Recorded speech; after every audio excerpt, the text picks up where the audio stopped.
Shalom, salam sejahtera bagi kita semua. Tema renungan kita pada pagi hari ini berjudul Kehidupan yang digerakkan kasih karunia. Dengan kenaikan Tuhan Yesus ke surga, maka lengkaplah sudah karya keselamatan yang Yesus lakukan. Dan anugerah keselamatan di dalam Kristus memberikan kita kehidupan yang indah, yang dilimpahi dan yang digerakkan oleh kasih karunia. Mari kita sama-sama belajar dari Rasul Paulus, bagaimana Rasul Paulus ini memahami dengan benar makna kasih karunia Allah dalam hidupnya. Kita tahu bahwa pada awalnya Rasul Paulus ini merupakan penganiaya pengikut Kristus. Sampai pada akhirnya ia mengalami perjumpaan dengan Yesus, bertobat, dan inilah yang menjadi titik balik kehidupan dari Rasul Paulus. Apa yang dulu menjadi kebanggaannya, apa yang dulu menjadi kedudukannya, apa yang ia terima, ia anggap sampah. Kemudian singkat cerita, ia belajar firman Tuhan dengan sungguh-sungguh, dan kemudian muncullah ayat 1 Korintus 15 ayat 10 yang berbunyi, "Tetapi karena kasih karunia Allah, aku adalah sebagaimana aku ada sekarang, dan kasih karunia yang dianugerahkannya kepadaku tidak sia-sia. Sebaliknya aku telah bekerja lebih keras daripada mereka semua. Tetapi bukannya aku, melainkan kasih karunia Allah yang menyertai aku." Mari kita sama-sama melihat kasih karunia Allah dalam kehidupan Rasul Paulus. Yang pertama adalah karunia sebagai alat pilihan Allah. Ini adalah kasih karunia Allah, karena Allah lah yang telah memilih Rasul Paulus terlebih dahulu. Begitu juga dengan kita. Jika saat ini kita percaya dengan Kristus, itu semua karena Allah telah memilih kita terlebih dahulu. Dan kemudian ada karunia Injil. Rasul Paulus menjelaskan tentang Injil yang ia terima. Injil adalah anugerah keselamatan yang besar melalui kematian dan kebangkitan Kristus. Injil juga berisikan kekuatan Allah yang menyelamatkan, dan Injil bukan sekedar informasi dan inspirasi, tetapi transformasi.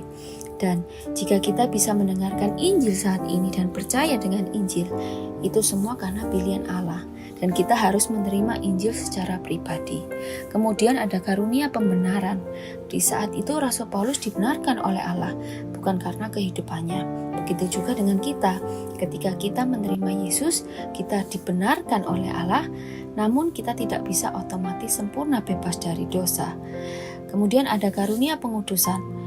Setelah kita dibenarkan oleh Allah, terus ada proses. Disinilah Rasul Paulus tidak otomatis berubah. Setelah dibenarkan, ia dikuduskan, dan ini butuh proses, butuh respon dan kerjasama.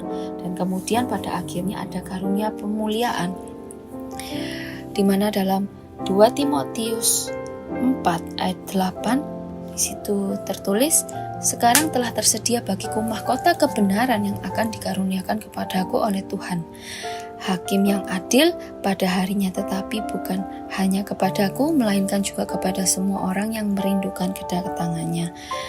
Oleh karena itu, benar apa yang tertulis dalam Roma 8 ayat 29-30.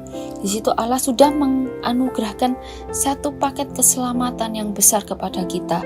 Kita dipilih, kita dipanggil, kita dibenarkan, kita dikuduskan, kita dimuliakan, dan itu semuanya semata-mata hanya anugerah, tidak ada embel-embel yang lain.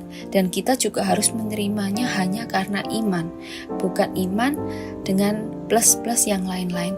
Allah sudah menganugerahkan langsung satu paket pembenaran, pengudusan, pemuliaan melalui kematian dan kebangkitan Kristus, dan inilah Injil. Tetapi kita yang menjalaninya harus melalui proses waktu. Dan Rasul Paulus hidup dalam kasih karunia yang telah ia terima dan digerakkan oleh kasih karunia tersebut.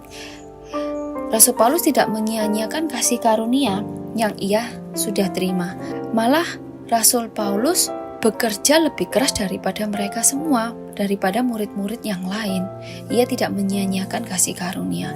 Dan selama dalam proses pengudusan inilah kita mengerjakan keselamatan, dan kita harus tahu bahwa kita tidak berjuang sendirian.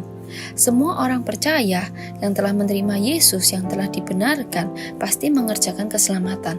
Bedanya ada orang yang mengerjakannya dengan santai, atau dengan malas, ada yang giat dan bekerja keras, atau bahkan ada yang berlari-lari seperti Rasul Paulus.